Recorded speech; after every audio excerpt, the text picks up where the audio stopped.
Sorry it's been so long that I haven't posted a video, but today we have something very special. So we're going to be taking a look at how I graded these shots in the intro, and I've been using a plugin called Dehancer, which is essentially a film emulation plugin, and that's what we're going to be using today. Now I have to give a quick disclaimer that Dehancer did ask me to review the plugin. However, this is an honest review. I'm not paid by them to say anything.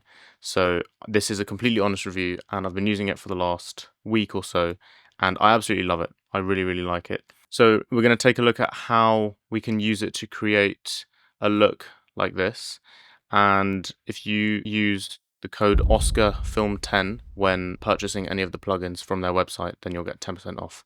So if you like it, if you watch the video and you like what you see, then yeah, definitely consider buying it. It's absolutely beautiful. Anyway, let's get right into it. So this is the sort of vibe that we're going for. We're going to take a look at this clip right here, and I'm going to show you guys. Let's just turn off everything first of all. So this is the log footage, okay, and I'm starting off with a very standard Rec. 709 color space transform. So I'm going from Sony S-Gamut 3.Sony S-Log3, and I'm going to be working in DaVinci Wide Gamut, DaVinci Intermediate, and then my output color space transform is going to be to Rec. 709 Gamma 2.4. So this is what it looked like pretty much in camera. I didn't even balance it much at all. Like we can probably even just get rid of this. And the entire grade was done just with a single node. And this is Dehancer. So let's take a look. The way that Dehancer works is, in fact, what I'm going to do, I'm going to break this off, create a new node. So I'm just going to leave the Dehancer node off there, and we're going to sort of recreate this from scratch. So once you download the plugin, you can just search in your library of effects Dehancer and just drag it on, and immediately it's going to apply some effect. But this thing has a ton of different options that you can go in and customize. And yeah, let's see what's going on. So first of all, the most important thing is your source. So because we're working in DaVinci Wide Gamut and DaVinci Intermediate, I'm going to select that as my source, okay?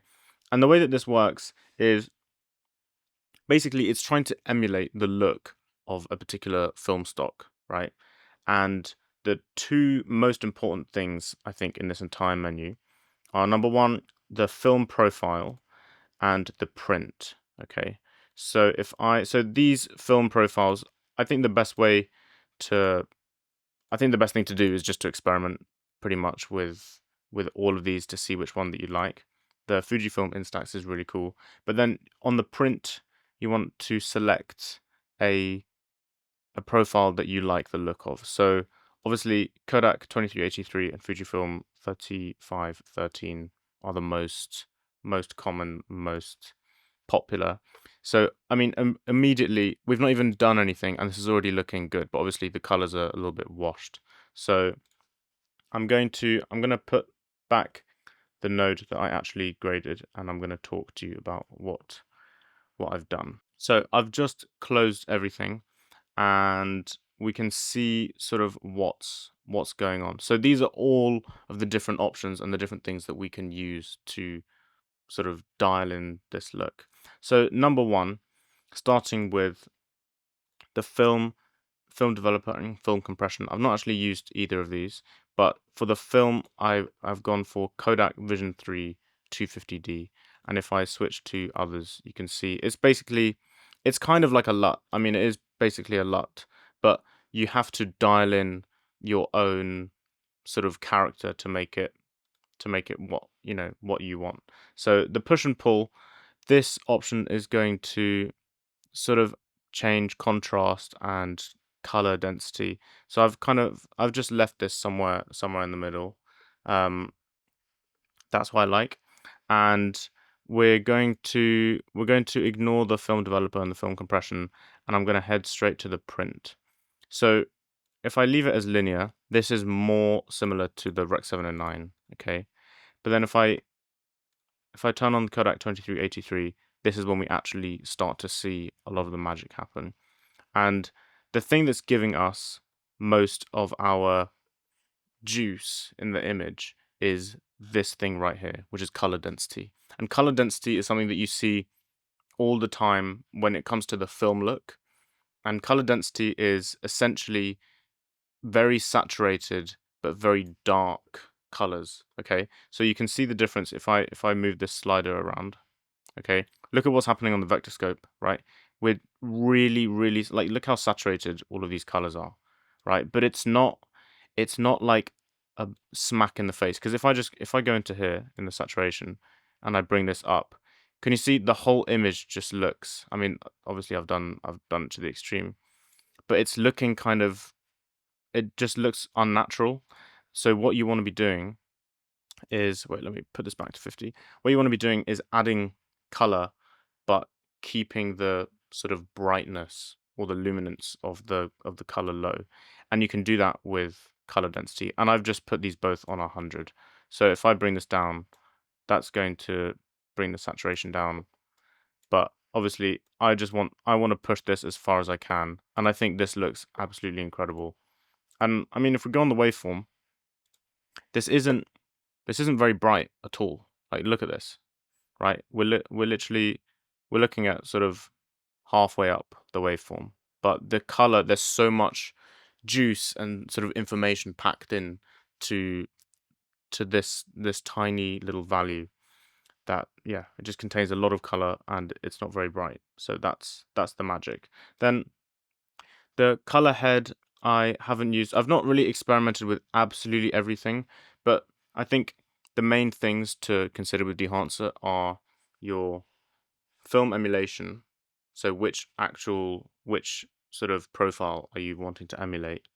Your grain and your halation and bloom. Okay, so I'm going to get onto the other three now. So grain obviously plays a huge role in giving you the film look. So if I zoom in, I've not gone too heavy here, and they have a ton of different grain presets. So if I go down to like 16 millimeter, if I go to 35 mil, and you can change the ISO value is basically going to change sort of the intensity. So if I compare this to ISO 50 and ISO 500, and then 8 mil is going to be a little bit different. This is really intense. Like, this looks, for me, a little bit too heavy, and it does kind of look like you've shot it at like 2 ISO and then boosted it all the way up. So I've gone for a more sort of modest amount of grain.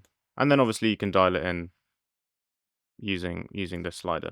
So yeah, this is really going to allow you to just sell the film look even more. So grain is a big thing. Obviously DaVinci has its own grain tool, but I think the flexibility you get with all of this is incredible. Then if we go down to halation, so if I take this off, look at the difference that it's making, especially in the bright regions.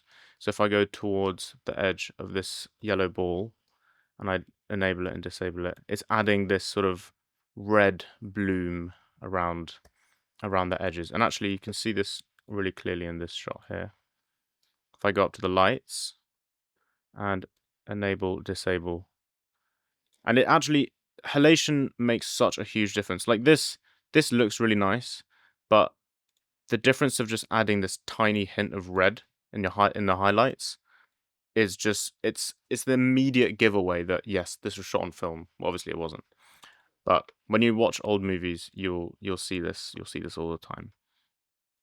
And similarly to the grain, you can dial in exactly how much halation you want, what sort of preset you want to go for. Well, not preset, but all of these things allow you to dial in exactly the amount of halation that you want. And the final thing here is bloom. And bloom, how do I describe bloom? It's pretty much, it's like a glow effect, essentially.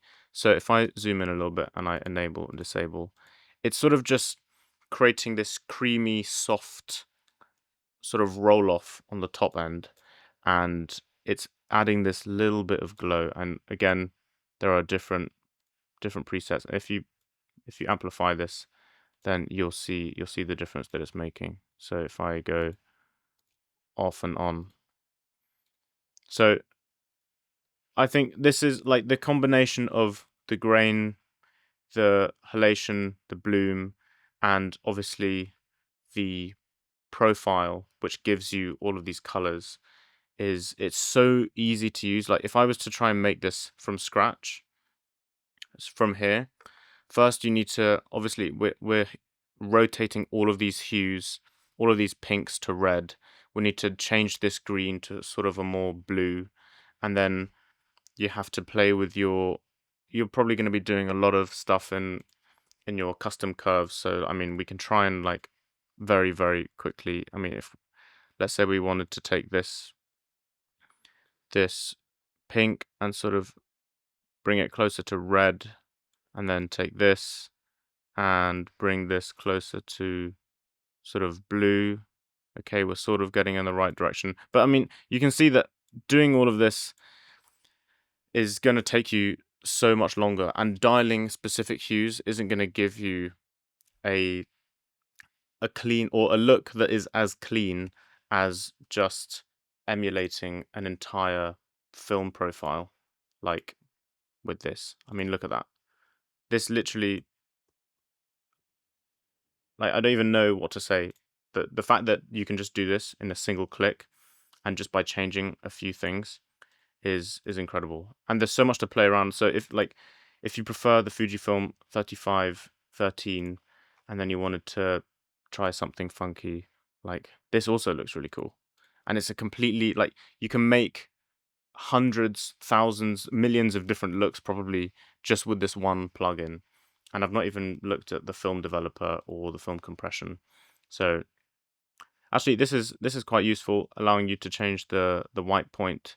So this is, you can sort of think about it as your clipping point, and tonal range is sort of like a contrast, but it's like all of these settings are sort of combinations of other settings that you get. So it's not just the same thing as contrast or as like changing the gamma, because you can see it's preserving the saturation. So there's just so many things to discover and to play with, and to go in here and just have a mess around. They even have an IRE. What do you call this? I guess like an IRE LUT, so you can check your false color and check exposure on skin tones and stuff like that. So yeah, this is just a quick sort of intro to Dehancer. If you guys want to see more breakdowns of how I've graded other stuff with Dehancer, let me know. But otherwise, I hope you enjoyed, and let me know what you think of this plugin down in the comments. I want to know what you guys think. But yeah, until next time, see ya.